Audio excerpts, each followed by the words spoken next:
Coucou, je profite d'un rayon de soleil pour faire cette nouvelle vidéo après des mois de silence.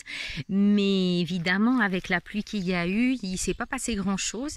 Et puis, j'avais déjà fait des vidéos sur mes différentes cultures. Donc là, je réitère. Vous voyez, au fond, il y a des pommes de terre.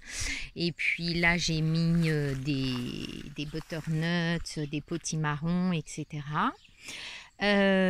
Pour les taupes, parce qu'il y en a beaucoup, en fait j'ai mis de l'urine mélangée à de l'eau et c'est vrai que j'ai la sensation que ça fonctionne, donc je le mets pas sur les plants évidemment, mais un peu autour, et je l'ai fait aussi pour les pommes de terre.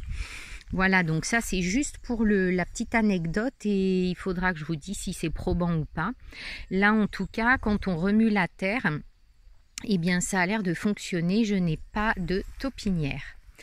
Alors le sujet de cette vidéo, c'est comment déplacer une fourmilière. Je l'ai déjà fait l'an dernier et ça a été favorable, ça a marché. Donc je vous explique. Vous repérez où se trouve la fourmilière et notamment les entrées et les sorties principales de circulation des fourmis. Et lorsque vous avez repéré ça, vous prenez un gros pot, celui-ci est moyen, vous pourriez en prendre un plus gros, et vous le remplissez de terre. Donc une fois que c'est fait, vous allez le déposer sur les sorties et les entrées de la fourmilière. Et ce qui va se passer, c'est que vous allez le laisser une semaine à 15 jours. Moi, je le laisse 15 jours. Et il y a la fourmilière qui va remonter dans le pot, et notamment la reine qui va se retrouver en haut du pot. Et donc comme c'est elle la reine, une fois qu'elle est dans le pot, on peut déplacer toute la fourmilière. Il y en aura encore un peu pendant un temps, mais on va placer une plaque sous le pot et prendre le pot avec la terre en fait. Donc il faut vraiment glisser une plaque solide sous le pot et l'embarquer beaucoup plus loin. Donc en plus ça permet de ne pas détruire les insectes. Bon, moi elles m'envahissent pas mal hein, les fourmis là cette année avec la flotte et tout, je sais pas, mais j'en ai partout. Donc là, comme c'était sur mon potager, déjà je vois ça a travaillé depuis que j'ai mis le pot, en fait, parce que tout autour, du coup, ça a bougé encore. Donc, je vais encore attendre une semaine, et puis dans une semaine, je mettrai la plaque et j'irai la déposer, cette fourmilière, au fond du jardin ou autre. Je vous fais voir un petit peu les herbes. C'est quasiment de ma hauteur, c'est absolument incroyable, mon cerisier. Et je dégage autour des pieds des arbres fruitiers quand même. Voilà, et puis je fais ce que je peux au niveau du débroussaillage, mais c'est vrai que c'est un boulot énorme. Et puis en plus c'est tout le temps mouillé, donc voilà.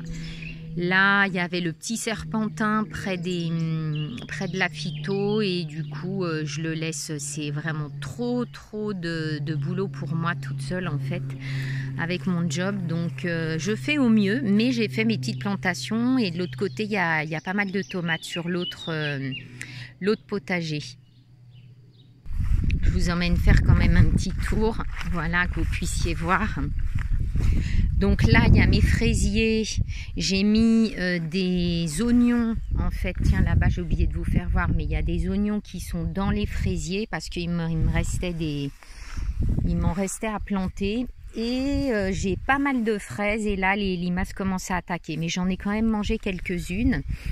Et là en fait j'ai mis toutes mes petites tomates, j'ai mis des poireaux entre.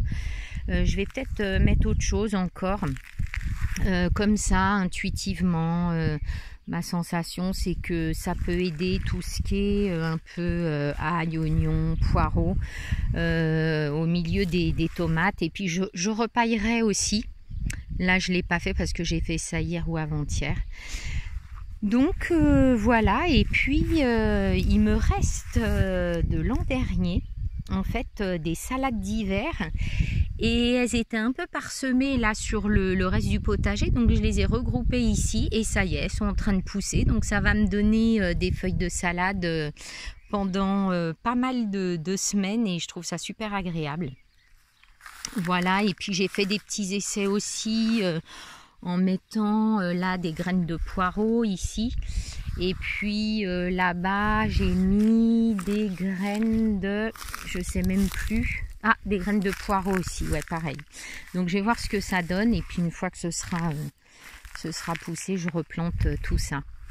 Donc voilà où j'en suis pour le moment et j'ai envie de faire d'autres choses. J'ai aussi des petites fleurs en fait, mais en bac parce que ça fonctionne pas là dans la terre. J'ai déjà essayé 2 années de suite.